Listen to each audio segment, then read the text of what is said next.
So the first thing that I want to talk about this week is, of course, I always lead off with the Edmonton Oilers. I mean, at least during hockey season.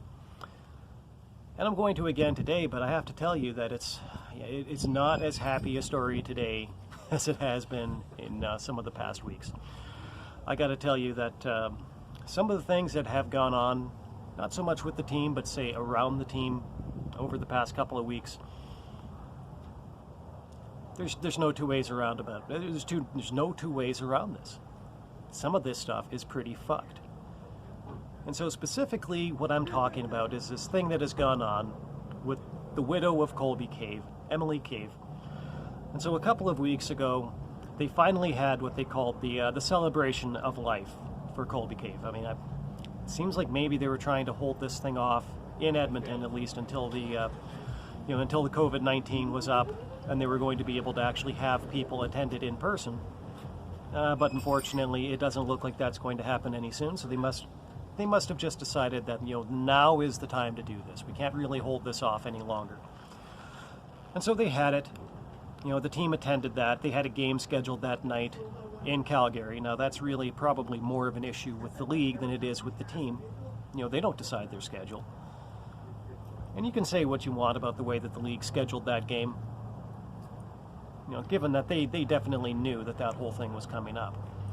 Those are all things that you can talk about, but the one thing that there is really no room for any kind of, there's really no kind of explanation for, there's no kind of negotiation for, no kind of allowance or tolerance for, is the way that Emily Cave has been treated since that.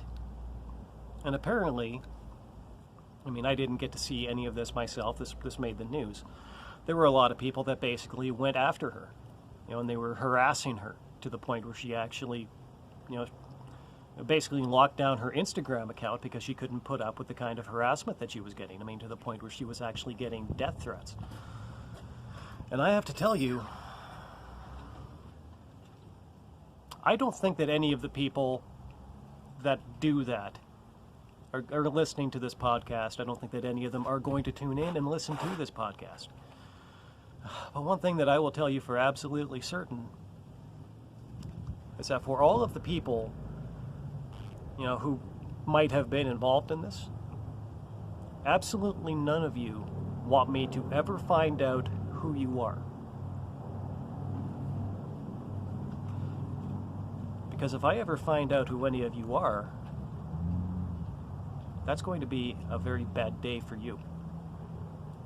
We're literally talking, you are going to, discover somebody in your personal space conducting legally and medically unsanctioned human experimentation upon you. Fucking Joseph fucking Mengele would retch at the sight of the things that I would do to you. They would document these things in medical textbooks, but always with an asterisk. Basically, that asterisk would be that this was a very unethical thing that was done by a very bad person to another very bad person, and we don't approve of the way that this knowledge was accrued, but we're still going to put it to use. Kind of the way that modern medical science actually treats the conclusions of Dr. Mengele. And I think that you really do have to ask yourself, would I get away with such a thing?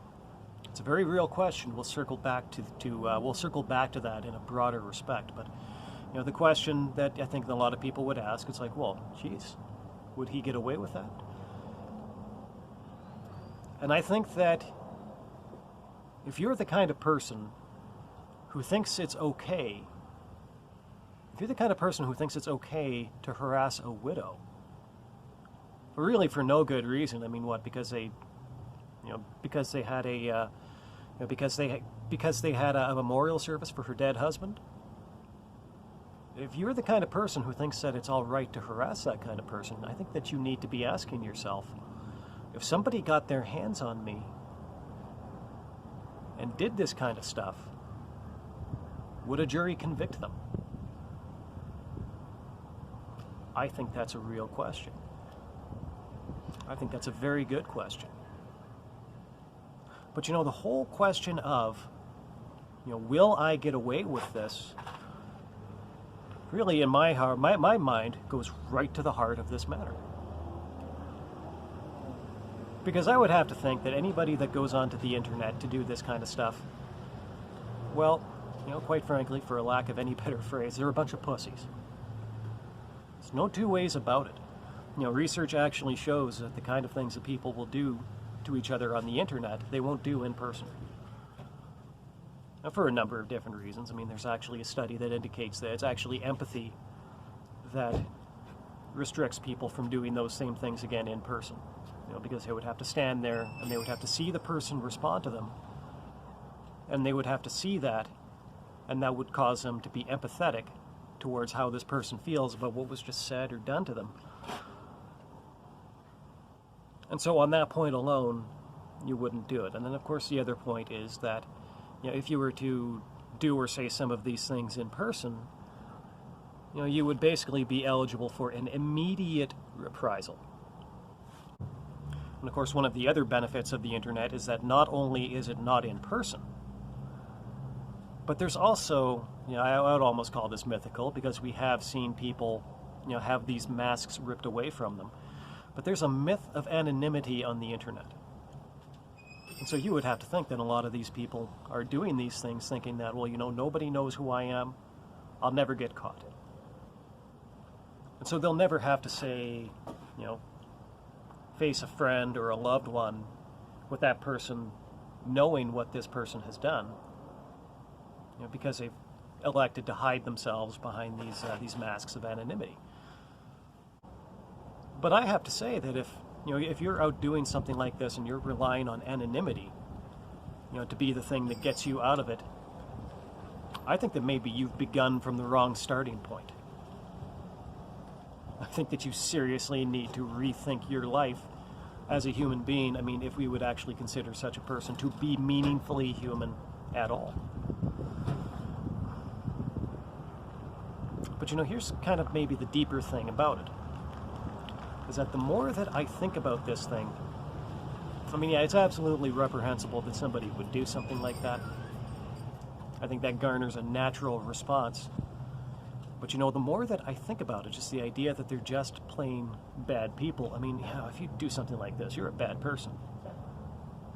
But is that enough as an explanation? And personally, I'm not entirely sure about that. You know, there was a...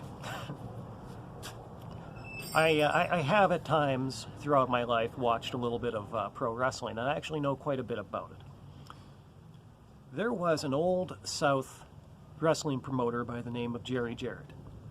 Now, if you're familiar with the wrestler Jeff Jarrett, you know, J-E-Ha-double-E-Ha, you know, that guy from the 90s, then that's his son, and you probably have some passing familiarity. But Mick Foley wrote in one of his books that one of the things that Jerry Jarrett had taught him about crafting the character for a professional wrestler is that pure evil is actually pretty uninteresting. In order to be a really good villain or heel character, the person who's doing this thing, who's crafting this character, they have to come up with a way to craft this character in such a way that that they actually have a sound motivation, and that the person that's doing these things, they actually do believe that they are right to do these things. Now, if the people who are harassing Emily Cave are just little scumbags, you know, when they really are just pure evil, well, you know, that's probably something that we couldn't solve as a society by just maintaining, you know, what I would call like a proper scumbag patrol, right? Like, I mean, like seriously, I don't think it can be that much of a surprise to a lot of people when they find out that somebody, you know, in their circle turns out to be a scumbag of this magnitude. So, I mean, seriously, just, you know, like, call this person out on that kind of behavior. You know, call this person out on all the little behaviors that go along the way to getting to be that kind of a person. But if it's actually not that simple, and these are actually people who have deluded themselves into thinking that they're right to do something like that, well, that's an entirely different question altogether. That's an entirely different issue altogether. And I'm not entirely sure that I have an answer for that one in particular. I mean, can a person that engages in this kind of behavior actually be shamed out of it? You know, if there's somebody who actually thinks that who's delusional enough to think that they're right to do something like that, is that actually the kind of person who you can actually shame out of this kind of behavior? Well, you would think that at least there's got to be some baseline of humanity present, you know, that would provide for that. You know, some baseline of conscience that would provide for that. You know, I'm not entirely sure about that, but I think that the question that we have to ask ourselves is, somebody who stoops to that kind of low, I mean, literally to harass a widow, you know, to harass a grieving widow, like literally within 1 year of the passing of her husband, somebody who could stoop to that kind of low, are they actually worth saving? You know, are they actually worth, you know, shaming into reforming their behavior enough that we can actually still include them within civilized society? Are they actually worth that? It's I find it very difficult to convince myself of that position. Now, I think that one thing that we can all safely say is that whoever the hell it was that was doing this, you know, they're definitely, you know, they're definitely not Oilers fans. I definitely cannot conceive of any kind of situation where the, you know, where the fans of the team that her husband was playing for when he died would be the ones to harass her. I just can't fathom that within the, I can't fathom that within the realm of possible motivation. I can't square that one off. I can't make that one make sense. Crazier things have happened, but I don't think that's the case. Maybe they're fans of some other team. Yeah, seems a little bit more likely. You know, but I mean, if these little scumbags are in fact fans of some other team, you know, as they are named and shamed, you know, as they should be, in fact, I think as they must be, I would hope that those other teams would take the appropriate hardline stance against this kind of behavior and basically tell them, it's like, hey, you know what? Like, you're not welcome. If that's the kind of person that you are, that you do that kind of stuff, like, you are not welcome, and you will not be welcome for a very long time. You know, if it turns out that they identify some of these people doing the harassing and they do turn out to be Oilers fans, I hope that the Oilers ban them from Rogers Place into perpetuity. You know, at the very least, until further notice. And if they turn out to be, say, Flames fans, and I've seen some pretty scuzzy behavior from Flames fans over the years, you know, if that were to turn out to be the case, I would hope that the Flames would do the same thing and just basically say, it's okay, well, you know, this person, you know, we're going to put you on a blacklist. If we find you in the Saddle Dome or in that monstrosity of a new arena that they're trying to build right now, you know, we're going to toss you on your ear. You know, same thing for Vancouver, same thing for Winnipeg. You know, same thing for literally any other team in the league. There should be a blanket, hardline ban on these people. You know, in so much as a team can actually, as a team or a league can actually ban somebody from being a fan. I know that sounds like a really wild proposition, but at the same time, the idea that people would think that it's, you know, people would think that it's appropriate or okay, you know, to go after a widow. I would have hoped, you know, if not thought, I would have at least hoped that that would be a little bit more of a wild proposition itself. But you know what? Shit, here we are. Got to do something about it.